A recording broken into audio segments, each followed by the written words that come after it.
7 minute doctor साहब, 7-8 minute हो चुके हैं, प्लीज प्लीज। हाँ, मेरा माइक ऑन हो गया सब।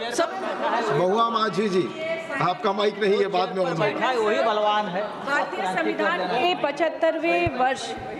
संविधान के 75वें वर्ष पूरे होने के उपलक्ष्य पर इस देश की जनता केंद्र सरकार से संविधान की रक्षा की उम्मीद करती है।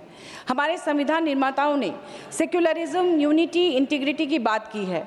बुद्ध सांप्रदायिक भेदभाव के खिलाफ थे। कम्युनिज्म, सोशलिज्म में भी सामाजिक बराबरी की बात की गई है। कबीरदास, संत रविदास, काशीराम, बाबा साहब अम्बेडकर जैसे तमाम मनीषियों के प्रयासों को अनदेखी करके वर्तमान केंद्र सरकार ने भाजपा के नेताओं द्वारा चुनाव के वक्त देश के विभिन्न राज्यों में बटोगे तो कटोगे जैसे सांप्रदायिक नारे के साथ घोले जा रहे जहर को फैलाने से रोकने का प्रयास क्यों नहीं किया?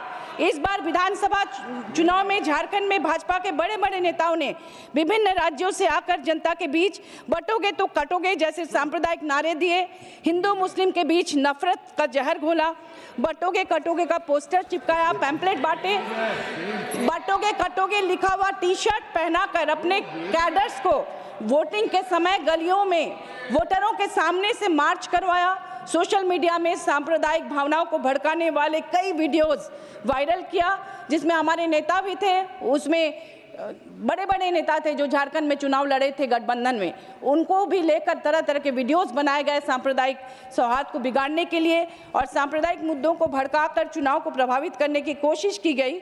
क्या यही संविधान के प्रति रूलिंग पार्टी का सम्मान है? प्रधानमंत्री जी ने संविधान पर अपने वक्तव्य में कहा, हम लोकतंत्र की जननी हैं। उन्हें सोचना चाहिए कि क्या उनकी पार्टी लोकतंत्र और अंबेडकर का सम्मान कर रही है? यह देश अनेकता में एकता का देश है, बहुरंगी संस्कृति का देश है, क्योंकि यहाँ डच, तुर्की, पोर्तुगीज, फ्रांसीसी, मुगल, पठान, अंग्रेज आदि विभिन्न संस्कृति के लोग आते रहे हैं।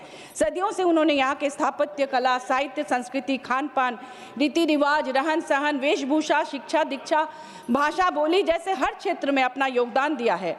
बहुत सारे लोग यहीं के होकर रह गए हैं कई पीढ़ियों से। हमने, आपने उनसे बहुत सारी चीज़ें जाने अनजाने ग्रहण कर ली है। अब हम उनके योगदान को नकारने या खारिज करने की स्थिति में बिल्कुल भी नहीं है। जब हमारे पुरखों ने, संविधान निर्माताओं ने उन्हें स्वीकार कर लिया, तो भाजपा कौन होती है उन्हें आपस में लड़ाने वाली या खारिज करने वाली?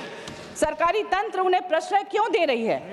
जनता द्वारा चुने हुए झारखंड के लोकप्रिय आदिवासी मुख्यमंत्री हेमंत सोरेन जी को लोकसभा चुनाव से ठीक पहले केंद्रीय जांच एजेंसी ईडी द्वारा बिना किसी सबूत के जेल में डाला गया। 5 महीने तक वो जेल में रहे। तब ऑनरेबल सुप्रीम कोर्ट ने इंटरफेयर किया और कहा कि जब कोई सबूत ही नहीं दे पाई है ईडी, तो उन्हें बेल मिलना चाहिए, और उन्हें बेल मिला। विपक्षी नेताओं के साथ किया जा रहा है ऐसा हर राज्य में लगभग। इस प्रकार से इस सरकार ने संवैधानिक अधिकारों का खुलेआम सरकारी एजेंसियों के माध्यम से हनन कर रही है। क्या ऐसी सरकार को glorious journey of 75 years of the constitution of India को सेलिब्रेट करने का हक है? देश के भविष्य को, संविधान में भारत में रहने वाले आदिवासियों के अधिकारों के प्रति संवेदनशीलता दिखाई गई है। वर्तमान केंद्र सरकार आदिवासी हित की बात तो करती है, लेकिन आदिवासियों के हित में कुछ करने से कतराती है। हमारी झारखंड मुक्ति मोर्चा ने कुड़ुक, हो, मुंडारी आदि महत्वपूर्ण आदिवासी भाषाओं को संविधान की 8वीं अनुसूची में शामिल करवाने हेतु झारखंड के मुख्यमंत्री हेमंत सोरेन जी के नेतृत्व में केंद्र सरकार से मांग की। सन्ना धर्म को 1932 खतियान आधारित स्थानीय नीति, साथ में 1 lakh KR Suresh Reddy, 5 minutes. 5 minutes. KR Suresh Reddy, please. Yes, mic. It's mic for you. Yeah. Please.